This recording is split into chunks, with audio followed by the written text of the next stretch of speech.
Hola, bienvenidos. Esto es De Camino, programa 351. Nuestra vertiente 3 es la que tiene que ver con primeros cristianos y sabemos que fue un sello de aquellos antecesores nuestros el tener que soportar muchas persecuciones. Pues hoy precisamente llegamos a la que ha sido llamada la gran persecución, la persecución de Diocleciano. No quiero adelantar nada en este momento, solo te digo quédate en sintonía y date cuenta de lo que sucedió en aquel tiempo y sobre todo qué respuesta tan generosa tuvieron tantos hermanos nuestros. Estamos de camino. Una pregunta que nos hemos hecho repetidas veces en estos programas sobre las persecuciones romanas, persecuciones en tiempos del Imperio Romano, es cuál era el motivo de animadversión contra los creyentes en Cristo. Y hemos encontrado que había distintos motivos. A veces resultaba útil tener alguien a quien echarle la culpa de que las cosas iban mal. A veces resultaba útil acusar a los cristianos para quedarse con sus bienes. A veces la desconfianza se cernía sobre ellos porque los cristianos no participaban de muchas ceremonias públicas. Recordemos que en el Imperio Romano la actividad social, la actividad política y la actividad religiosa estaban entrelazadas. Así, por ejemplo, el emperador en tiempos clásicos tenía el título de sumo pontífice, que era como el puente para acceder al mundo de los dioses, a esa realidad sobrenatural que era protectora sobre el imperio. O sea que hubo muchas motivaciones, pero una que va a ser importantísima en tiempos del emperador Diocleciano, es que él estaba obsesionado con la idea, ya presente en otros emperadores, de devolverle al imperio su lustre, su gloria, su prestigio. Y estaba convencido de que ese ideal era imposible de alcanzar si no se volvía a las virtudes clásicas, oiga lo que estamos diciendo, las virtudes clásicas del mundo romano y a la religión clásica, la religión tradicional del Imperio Romano. Para ellos, las virtudes típicas del imperio, como por ejemplo la fortaleza, la sobriedad, la laboriosidad, la castidad, sí, así como se oye, castidad como orden dentro de la vida familiar, ese tipo de virtudes estaban conectadas con el culto a los dioses y con una buena relación con los dioses. Los cristianos se abstenían de este tipo de culto, de hecho tenían una posición distante, una posición de desconfianza, una posición que inducía desconfianza en mucha gente. Ese es el cuadro inicial que debemos presentar con respecto a Diocleciano. Diocleciano no era de familia imperial, él provenía más bien de rangos militares y en el caso de él, lo mismo que en otros emperadores que hemos encontrado en este siglo III del Imperio Romano, fue más bien aclamado por sus tropas. Es decir, que su ascenso al poder político iba precedido por el ascenso en el poder militar. Vivió entre el año 244 y el 311, y la persecución a la que hacemos alusión sucedió entre el año 303 y el 313. Pero la cosa es un poco confusa porque Diocleciano no murió siendo emperador, sino que él abdicó en el año 305, él abdicó. Metámonos un poquito, por unos minutos, metámonos en la situación política de aquel tiempo. ¿Qué fue lo que intentó Diocleciano para devolverle la gloria a Roma? Y así tengamos un contexto más adecuado para comprender la persecución que ha sido llamada la gran persecución. Algo importante sucedió en el año 293. Diocleciano se da cuenta que, aunque él mismo ha sido aclamado por sus tropas, esa demostración de fuerza de los ejércitos que terminan nombrando emperador es precisamente la causa de tantas luchas intestinas, tanta guerra civil, tanto conflicto de unos con otros. Entonces, él intenta diseñar un sistema que responda a dos realidades.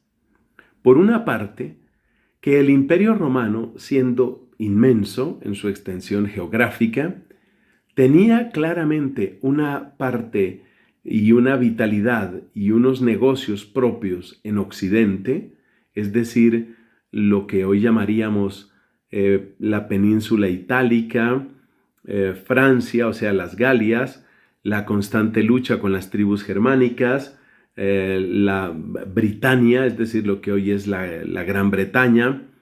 Esa es toda la sección occidental, incluyendo, por supuesto, también lo propio del norte de África en Cartago y también la parte de España, Hispania.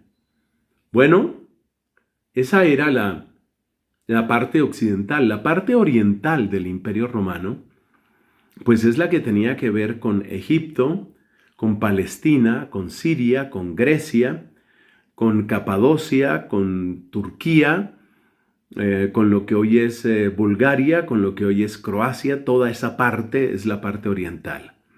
Entonces, es un hecho que hay una división administrativa. Esta división administrativa se va a hacer definitiva más o menos un siglo después, cuando Odoacro invade y destruye prácticamente el poderío de Roma en el 476.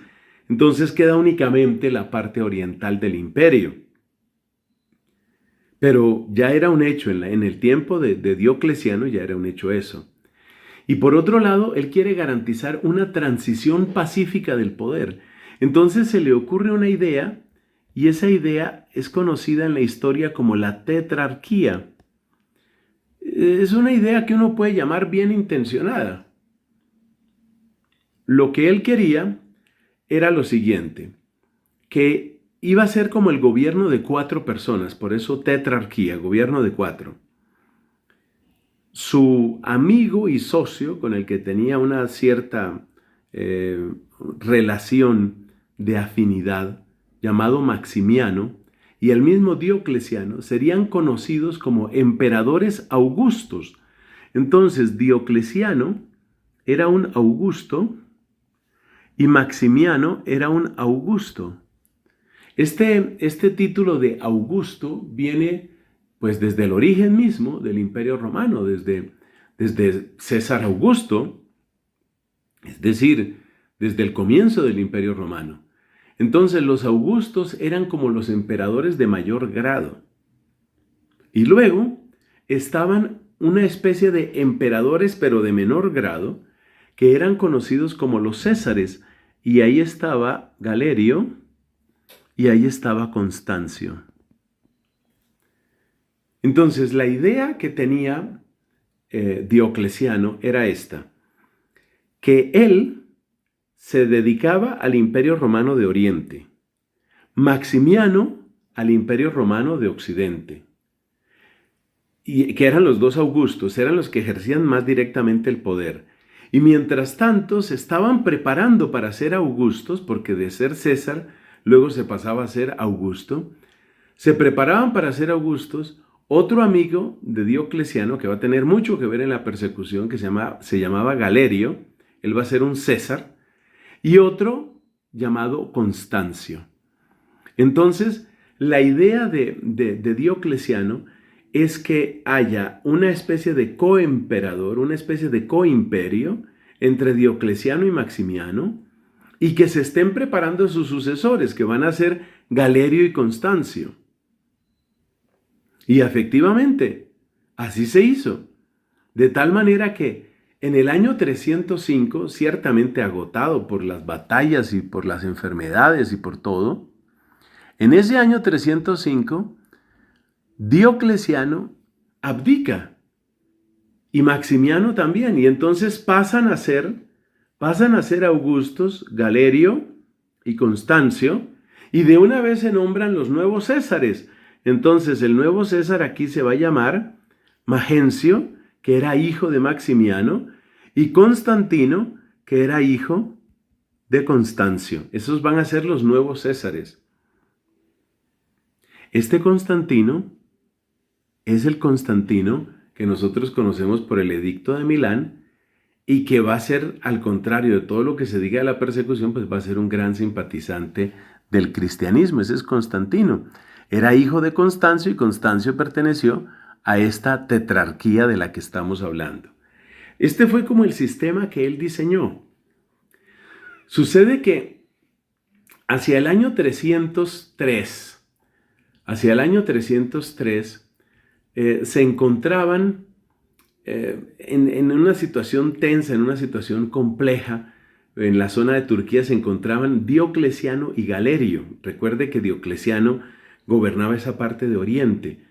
Y ellos, como romanos fieles a las tradiciones, pues buscaron los oráculos, es decir, buscaron esa práctica supersticiosa para tratar de ver qué era lo que había que hacer en esa confusión, en ese momento complejo. Pero resulta que los oráculos no eran claros. Y al preguntar por qué no eran claros los oráculos, la respuesta que recibieron es que había gente que estaba haciéndole estorbo al oráculo. Y los que estaban haciéndole estorbo al oráculo eran los cristianos, según lo que se dijo en ese momento, año 303. Y esto es lo que va a desatar la persecución. La opinión de Galerio era mucho más violento, mucho más violento que Diocleciano. La opinión de Galerio era que había que acabar con los cristianos y había que quemarlos vivos. Y así se realizó, de hecho, en algunos casos, en la sección del Imperio Romano de Oriente. Entonces, en ese año 303 ya sale el primer decreto, edicto imperial, mandando en todas partes que los cristianos tenían que ofrecer sacrificios a los dioses. Ellos tenían que entrar, atención a esto, los cristianos tenían que entrar en las prácticas tradicionales romanas. Si ellos no entraban en esas prácticas tradicionales, entonces tenían que ser ejecutados. Y así se produjeron miles de muertes. Fue por eso se le conoce como la gran persecución. En el occidente, solamente este primer decreto llegó a ser conocido y más o menos puesto en práctica. En el oriente, después del primer edicto, vinieron otros 3 edictos, especialmente el segundo edicto de la persecución fue muy violento porque obligaba a encarcelar inmediatamente a los diáconos, a los obispos, a los sacerdotes, es decir, todo el clero tenía que ser encarcelado y tenía que prepararse para ser ejecutado. Esta terrible persecución siguió incluso después de que Diocleciano abdicó. Hemos dicho que Diocleciano abdicó en el año 305 y él murió en el año 313. En el año 311, perdón, pero la persecución siguió. Estos edictos no fueron revocados. ¿Cómo vino a terminar la persecución? Pues resulta que cuando esto sigue avanzando, Galerio, que recuerde que había sido tan violento, en su lecho de muerte dijo que ya podían practicar su religión los cristianos. Para mí es muy notable esto, porque Galerio fue el más violento, fue el que, como dije, incluso invitó a que se quemaran vivos los cristianos y nos damos cuenta el cambio de opinión que tiene aquí. Así terminó esa gran persecución que sería prácticamente la última, pero todavía tenemos que contar más historia al respecto. Hay algo que no debe ponerse en duda, y es que la dureza de la persecución finalmente lo que produjo fue mayor simpatía hacia los cristianos y mayor crecimiento de la fe. Esto es De Camino, bocados de conocimiento para que tu fe no se muera de hambre.